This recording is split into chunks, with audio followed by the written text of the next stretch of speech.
네, 오늘은 부활주일 예배여서 오늘은 함께 다 같이 초를 키면 좋을 것 같아요. 그래서 은우 하나, 시우 하나, 제가 하겠습니다. 네, 하나씩 키면 좋겠습니다. 감기니까가 아니라 그렇다고 치면 영화도 감기인데. 시우가 그렇게 치면이라는 어려운 말을 벗어나게.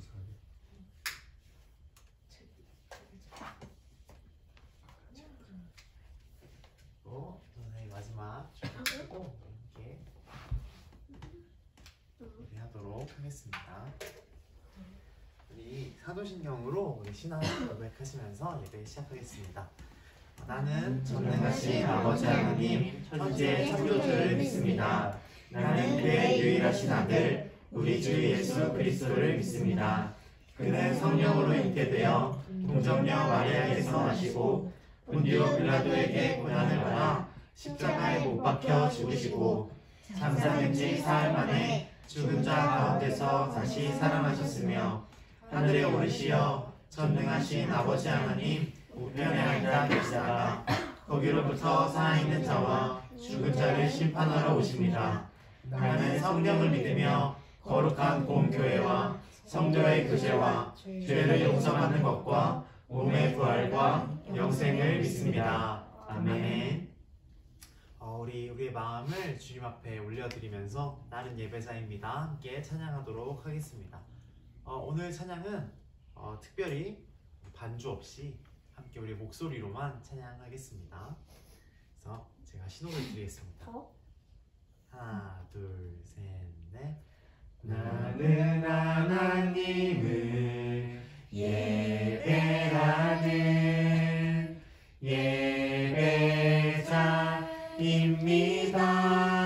예배자입니다.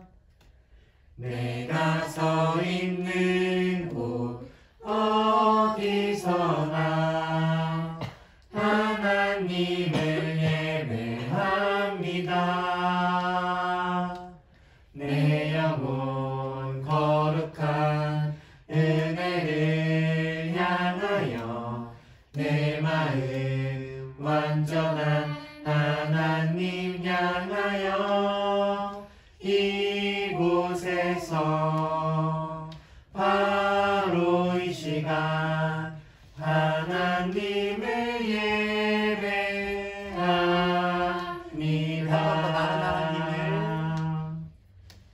나는 하나님을 예배하는 예배자입니다. 내가 서 있는 곳 어디서나 하나님을 예배합니다.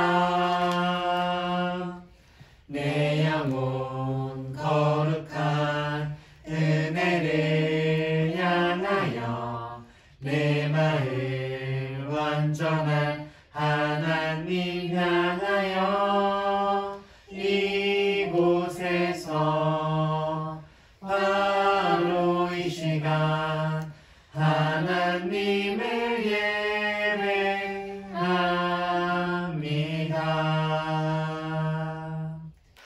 기도하겠습니다. 하나님 아버지, 3월의 마지막 날 이 부활주일에 우리 함께 나와서 주님 앞에 예배 드립니다. 우리가 방금 찬양에서 고백했던 것처럼 우리가 어디에 있든지 우리가 어떤 상황이든지 정말 주님께 온전히 찬양과 감사를 올려드릴 수 있기를 원합니다. 주님, 특별히 우리가 우리의 몸과 마음을 드리며 우리의 예물 또한 우리가 가지고 있는 그 재정의 일부를 가지고 나왔습니다.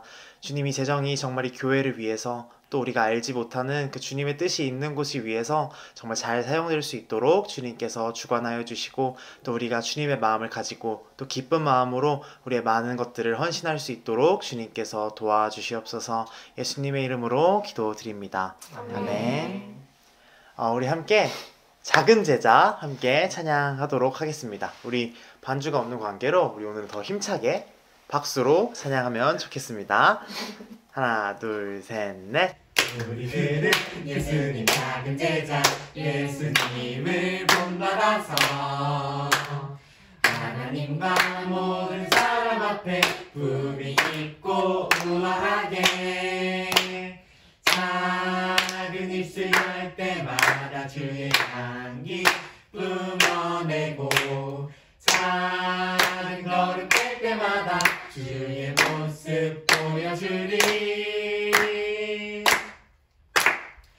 우리들은 예수님 작은 제자 예수님을 본받아서 하나님과 모든 사람 앞에 품위 있고 우아하게 우리들은 예수님 작은 제자 예수님을 본받아서 하나님과 모든 사람 앞에 품위 있고 우아하게 작은 입술 열 때마다 주의 향기 뿜어내고 작은 걸음 뗄 때마다 주의 모습 보여주리.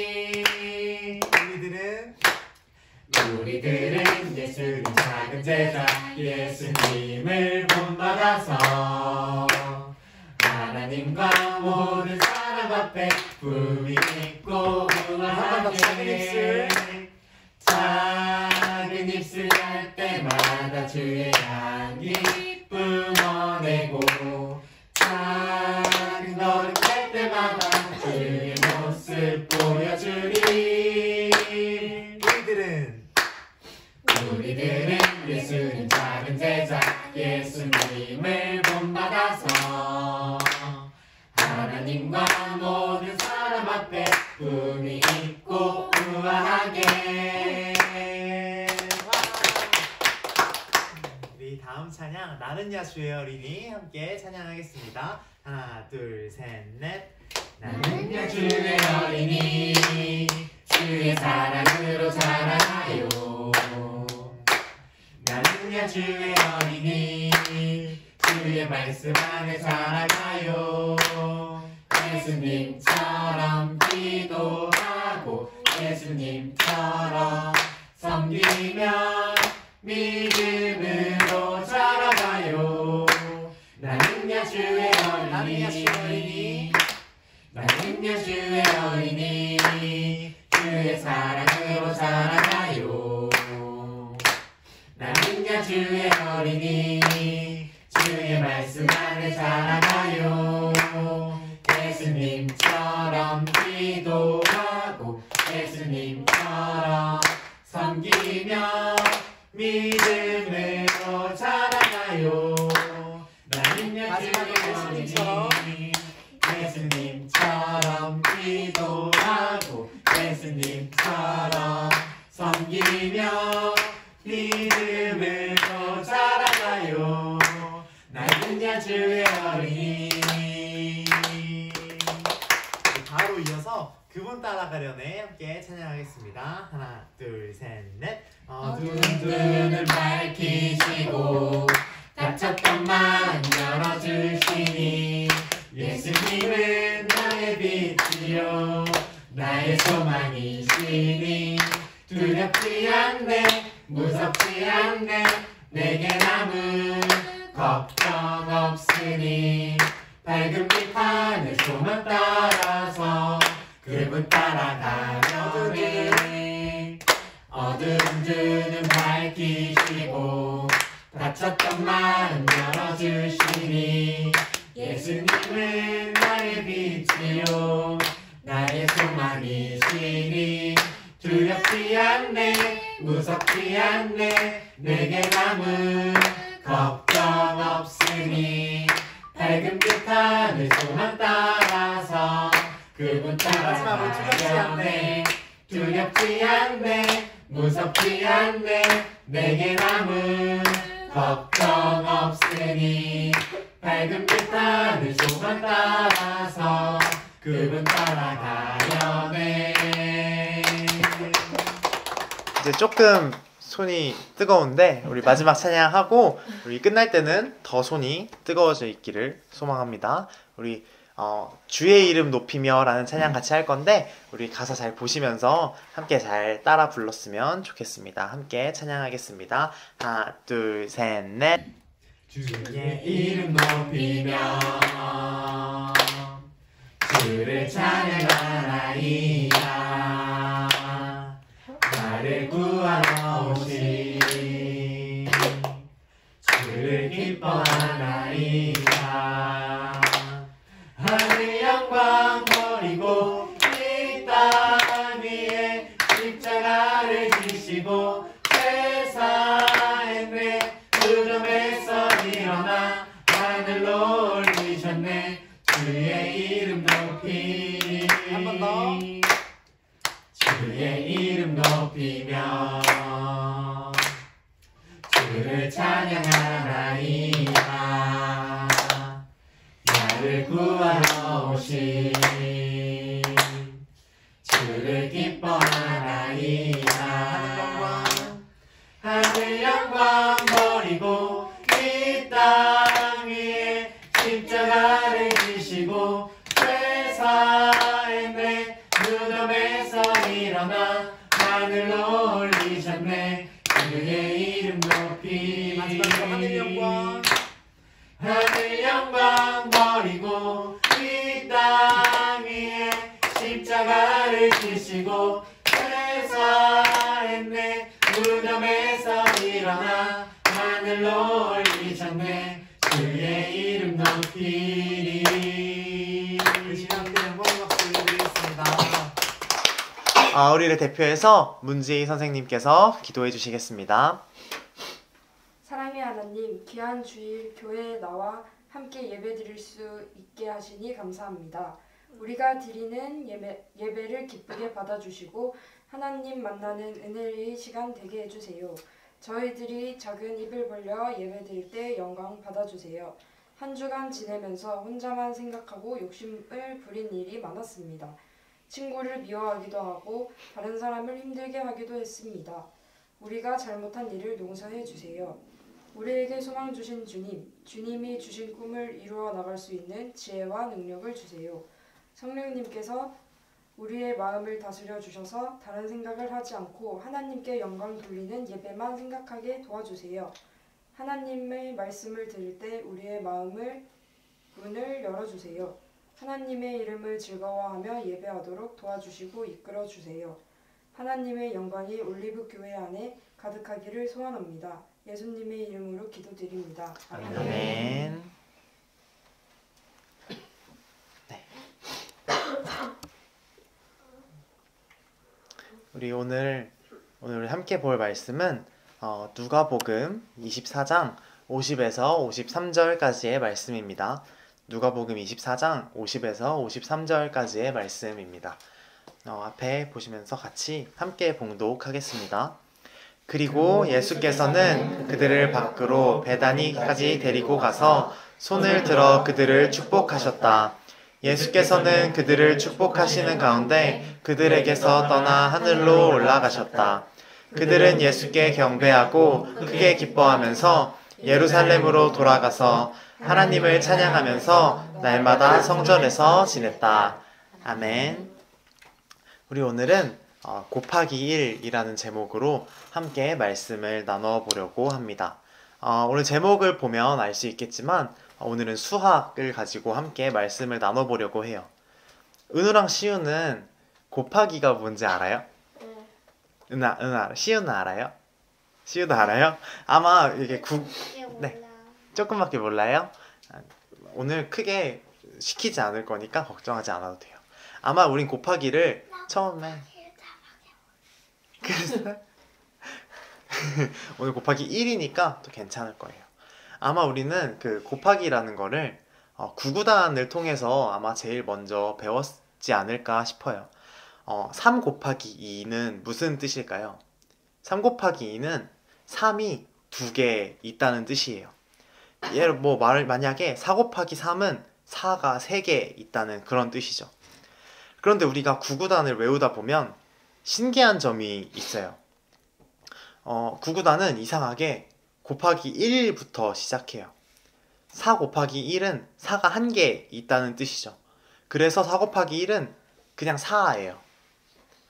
전도사님은 이 구구단을 보면서 이 곱하기 1에 도대체 어떤 의미가 있을까 싶었어요. 결과가 아무것도 바뀌지 않으니까요. 곱하기 1은 도대체 어떤 역할을 위해서 존재하는 것일까 그런 의문이 든 거였죠. 이럴 거면 그냥 곱하기 2부터 시작하면 되지 않을까 하는 의문이 들었어요. 그럼 우리 오늘은 과연 곱하기 1이 어떤 의미를 가지고 있는지 우리 함께 말씀을 보면서 함께 배워보려고 해요. 오늘은 어떤 주일일까요? 맞아요. 지난 주일은 우리 종려주일이었고 오늘은 부활주일이에요. 물론 예수님이 부활하신 장면은 아니지만 이렇게 예수님이 부활하셔서 제자들과 말씀을 나누는 그림을 전도사님이 가져와 봤어요. 이렇게 오늘은 예수님께서 십자가에 달려서 죽으셨다가 다시 살아나심을 기념하는 그런 주일이에요. 되게 기쁜 날인 거죠. 이런 여러 기독교권 국가에서는 이 부활절을 성탄절만큼이나 아니 어쩌면 훨씬 크게 기뻐하기도 해요. 그리고 이렇게 부활을 기뻐하는 사람들은 지금뿐만이 아니라 옛날에도 있었어요. 예수님이 부활하셨을 당시 말이에요. 어쩌면 그 사람들은 지금 우리보다 더 기뻤을 수도 있을 거예요. 오늘 우리가 읽었던 말씀에 등장하는 사람들이 바로 그렇게 부활의 기쁨을 누리던 사람들이죠. 오늘 읽은 누가복음에 등장하는 장면은 예수님이 부활하신 바로 다음에, 바로 직후에 있었던 일이에요. 사람들은 말씀에서처럼 예수님이 부활하신 것이 너무 기뻐서 하나님을 찬양했어요. 그런데 여기에서 전도사님은 우리가 한 가지를 짚고 넘어가면 좋겠어요.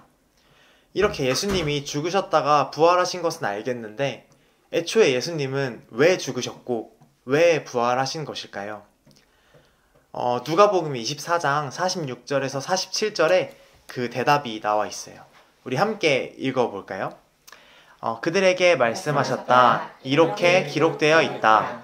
곧 그리스도는 고난을 겪으시고 사흘째 되는 날에 죽은 사람들 가운데서 살아나실 것이며 그의 이름으로 죄 사함을 받게 하는 회개가 모든 민족에게 전파될 것이다 하였다. 예루살렘에서부터 시작하여 너희는 이 일의 증인이다. 아멘. 우리 48절까지 읽었네요. 어쨌든 이 48절에 그 대답이 나와 있어요. 맞아요. 예수님이 죽으신 것은 우리의 죄를 위해서였어요. 우리는 그 어떤 원죄라고 불리는 죄성, 그러니까 우리는 죄와 가까워지고 싶은 마음을 가지고 태어났기 때문에 죄를 지을 수밖에 없었던 것이죠. 그런데 이렇게 죄를 가지고 있으면 어떤 문제가 생길까요? 네, 맞아요. 우리는 죄를 가지고 있으면 하나님과 가까워질 수 없어요. 물론 하나님은 사랑의 하나님이시니까 우리가 죄를 짓고 또 죄와 함께 있어도 우리를 품어주기 위해서 노력하세요. 그런데 죄는 기본적으로 하나님의 그런 속성과 하나님의 성질과 반대되기 때문에 죄를 가지고 있는 인간은 하나님과 가까워지는데 한계를 가지고 있는 것이죠. 그리고 예수님께서는 이렇게 하나님과 사람들 사이에 거리를 좁힐 수 없게 만드는 그 죄를 모두 짊어지시고 십자가에 죽으신 거예요. 우리 모두의 죄를 대신해서 말이에요. 게다가 거기에서 멈추신 것이 아니라 예수님은 다시 부활하셨어요. 예수님께서 부활하심으로 우리는 죽음 너머에도 삶이 있음을 알게 되었어요. 인간의 힘으로 어찌할 수 없는 그 두 가지가 죄와 죽음의 문제일 거예요. 근데 예수님은 이 두 가지, 죄와 죽음의 문제를 해결하시기 위해서 십자가에 죽으신 것이죠. 그런데 지금 우리는 정말 죄와 죽음에서 자유한가요? 이제 우리는 어떠한 죄도 짓지 않고 죽음을 두려워하지 않게 되었나요? 적어도 전도사님은 아니에요. 아까 말했던 것처럼 우리가 오늘 읽었던 말씀에 등장하는 사람들은 예수님이 부활하셨으니 이제 세상이 바뀌고 우리의 삶이 바뀌겠구나 라는 거를 기대해서 기뻐했던 거예요. 그런데 그들이 그렇게 기뻐했던 뒤로 이제 거의 2000년이 흘렀어요. 예수님이 죄와 죽음을 가지고 이렇게 죽으시고 다시 부활하신 지 2000년이 지났는데 세상은 그때보다 아름다워지지 않은 것 같아요.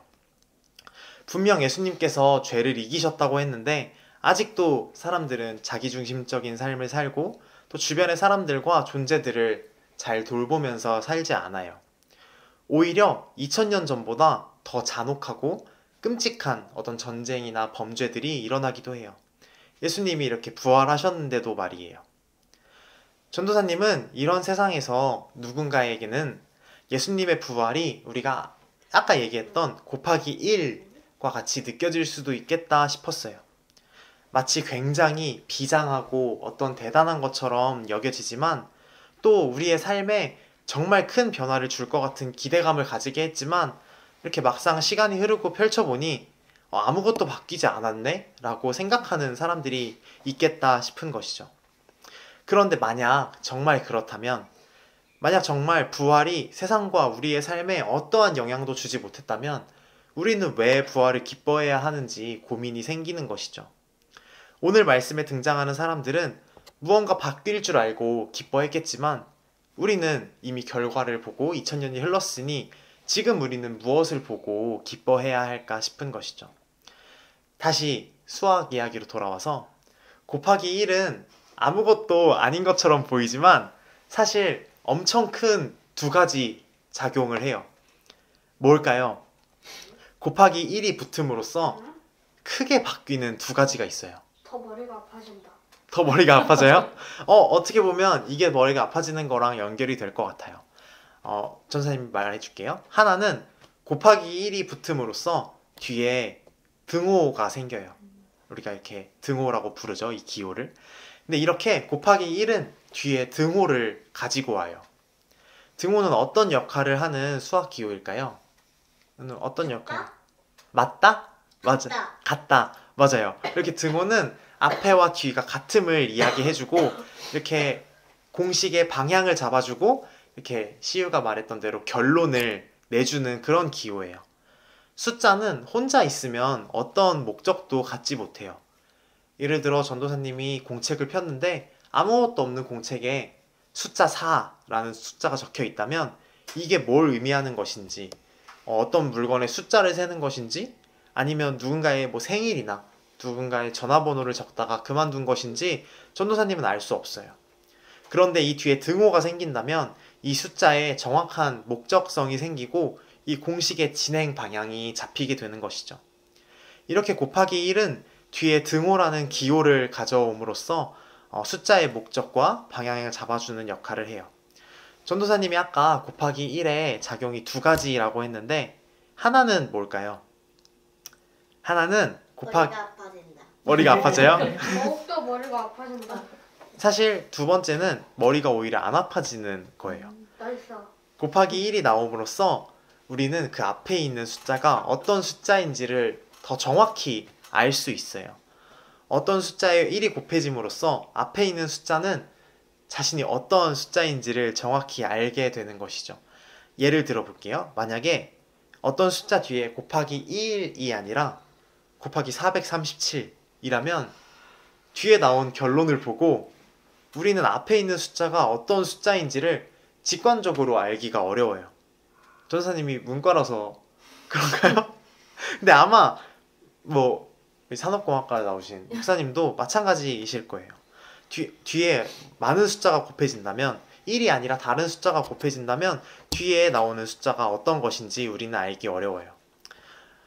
어쨌든 이렇게 뒤에 나오는 숫자가 더 커지고 다른 숫자라면 앞에 나오는 숫자가 변형되고 한눈에 알기 어려운 모습이 되는 것이죠.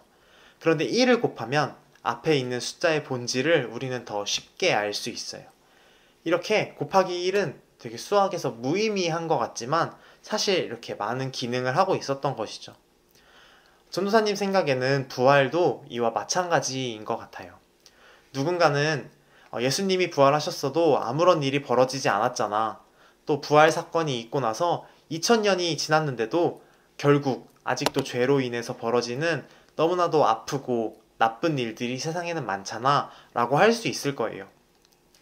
그러나 수학에서 이렇게 곱하기 1이 중요한 것처럼 부활이 당장 세상이 막 뒤집어지고 모든 슬픔과 아픔이 우리에게서 사라지는 것이 아닐지라도 우리에게는 정말 중요한 것이죠. 왜일까요? 부활은 곱하기 1처럼 우리에게 삶의 방향과 목적을 알려주기 때문에 그래요.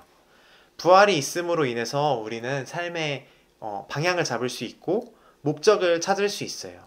왜 부활이 우리의 삶에 목적을 줄까요? 부활이 예수님께서 참 하나님이시고 우리를 구원해 주시는 메시아임을 알려주기 때문에 그래요. 우리 로마서 1장 3절에서 4절을 함께 읽어볼게요. 그의 아들을 두고 하신 말씀입니다. 이 아들은 육신으로는 다윗의 후손으로 태어나셨으며 성령으로는 죽은 사람들 가운데서 부활하심으로 나타내신 권능으로 하나님의 아들로 확정되신 분이십니다. 그는 곧 우리 주 예수 그리스도십니다. 아멘. 이 말씀은 바울이 예수님을 설명하는 구절이에요. 바울은 예수님이 부활하심이라는 능력을 통해서 하나님의 아들임을 보여주셨다고 말해요. 그러니까 만약 부활이 없었다면 전도사님은 여기 있을 필요가 없고 우리 모두 이 성경대로 살아가야 할 이유가 없어지는 것이죠. 그런데 만약 그렇다고 해도 우리가 하나님을 우리가 믿지 않는다고 해도 우리는 뭐 어찌어찌 우리 나름의 삶의 소망과 방향을 가지고 살 수는 있을 수도 있어요. 그런데 예수님을 믿음으로써 그 부활을 믿음으로써 얻는 소망은 조금 다른 소망이에요. 베드로전서 1장 3절을 전도사님이 읽어볼게요. 우리 주 예수 그리스도의 하나님 아버지께 찬양을 드립시다. 하나님께서는 그 크신 자비로 우리를 새로 태어나게 하셨습니다. 그리하여 그는 죽은 사람들 가운데서 예수 그리스도가 부활하심으로 말미암아 우리로 산 소망을 갖게 해주셨으며 아멘. 이렇게 나와 있어요. 그러니까 우리가 부활하신 예수님을 통해서 얻게 되는 소망은 살아있는 그런 산 소망인 거예요. 성경에서 말하는 산 소망은 죽음으로 인해 허무해지지 않고 더 넓게 다른 사람들과 존재들을 모두 생각하며 가질 수 있는 그런 소망인 것이죠. 이렇게 부활은 우리에게 더 정확하고 뚜렷한 방향과 목표, 또 소망을 가지게 해줘요. 또 곱하기 1이 그랬던 것처럼 부활은 우리 자신을 더 정확하게 보여주기도 해요. 부활이 없고 예수님이 참 하나님이 아니시라면 우리의 삶에는 정말 더 많은 것들이 붙을 수 있을 거예요.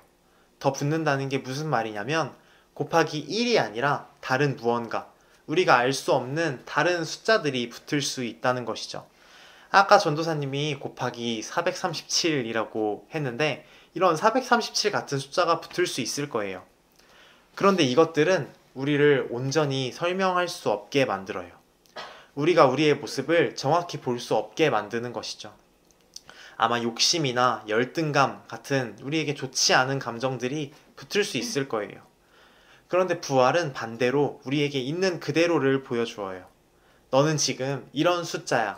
너는 지금 이런 모습이야 라고 정확하게 우리의 본질을 알려주는 것이죠. 우리는 그래서 부활을 기뻐하고 감사할 수 있는 거예요. 그리고 이렇게 한번 우리의 삶에 추가된 곱하기 1 같은 이 부활은 쉽게 없어지지 않아요. 이렇게 2000년이 지나고 또 혹여 더 많은 시간이 지난다고 해도 그리고 그 시간 동안 누군가는 아무런 일도 일어나지 않는 것 같다고 해도 사실은 그렇지 않아요.